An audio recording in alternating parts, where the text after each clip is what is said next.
All right, I'm joined now by former CIA analyst Buck Sexton and former Secret Service agent Dan Bongino, who also spent years with the NYPD, as did Buck. Thank you both for your time tonight. Thank you, Sheriff. I want to play a little bit of what Sheriff Israel had to say today, and he said this repeatedly again and again through the multiple press conferences today. If you'll listen quickly to this. Absolutely sick to my stomach to see children who go to school armed with backpacks and pencils lose their lives. This nation, we need to see something and say something. If we see different behavior, aberrant behavior, we need to report it to local authorities. And today we've heard multiple reactions from students and witnesses who said the minute they heard something like this was happening, they immediately thought of this suspect. They were afraid of him. His social media portrayed violent images. They didn't seem surprised at all. But, Buck, what can they do? The school has expelled him. There were limitations about him coming onto campus. He's 18, now 19 years old. Absent a very direct threat, how involved can law enforcement get in stopping someone like this? Unless he breaks the law, there's really not all that much that can be done. It's very difficult to get someone involuntarily committed, for example, to a mental institution. The legal processes for that are generally Byzantine. It varies state by state.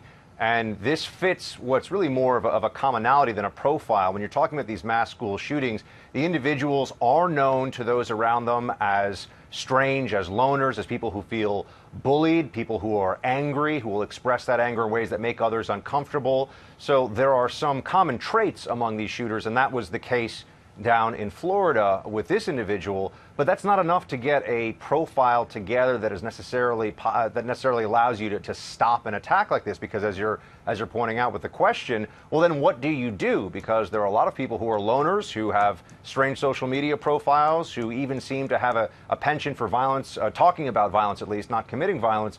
And if law enforcement does not have legal grounds to detain them or stop them because of a crime, there isn't all that much that can be done. He was expelled by the school. The school knew about it. He came back to the school. And unfortunately, that's why we have this tragedy today.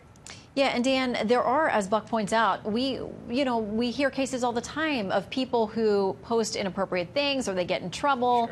Sure. They're not going to go load up a gun, take all these magazines with them, and go try to wipe people out. There's no way that law enforcement, taxed as it already is, could possibly track every potential case like this. Yeah, you're right. I mean, Shannon, it is difficult, but there are some indicators. The Secret Service did a pretty exhaustive study with the National Threat Assessment Center on targeted school violence. And there were some takeaways from this that maybe school administrators, it would set off some warning bells. And who knows, maybe even a simple intervention and a sit down with the student can prevent them from that trigger moment, we hope. But some of the takeaways were this. I mean, a history of bullying. In some cases, they note this, that some of the bullying was extreme. Secondly, most of the weapons used in these attacks came from the home. So the lesson there is if you have weapons in the home, as I do, make sure you secure them. And third, this is important, Shannon, one of the takeaways from it as well, the attacker in the majority of these cases, the overwhelming majority, told someone in advance about the attack, sometimes specifically what they intended to do. And here's where it gets even worse. Some of the people they told actually encouraged them to go and carry out the attack. I'm not making this up. This is on the Secret Service's own website. You can read it yourself. Yeah, and Buck, we heard from a couple of student witnesses who said, by their accounts, away from school, there were times that he was hinting or threatening about doing something like this. And we're told to have these kids say something if they see or hear something. It's not clear they communicated that to authorities, but there were clearly many red flags with this suspect.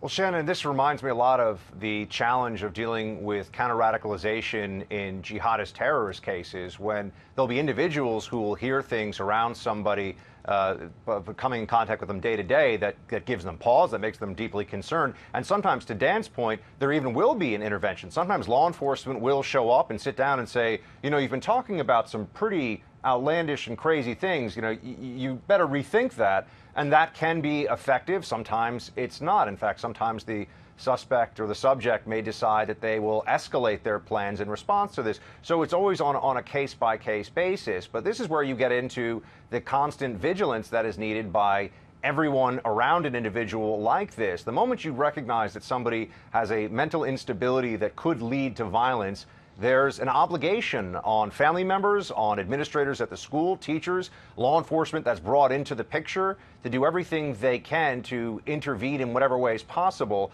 But unfortunately, we're talking about over 100,000 schools in this country, millions of students, and there are a lot of disaffected, angry kids out there, in fact, a vast majority of them, who don't ever actually turn to violence like this. So you're trying to sift out, with limited resources and time, that one case that brings terrible tragedy. Yeah, not long ago, there were parents who reported their own daughter who they felt they discovered that she was planning or plotting some kind of attack. That young lady, my understanding, has now been sentenced or is facing prison time.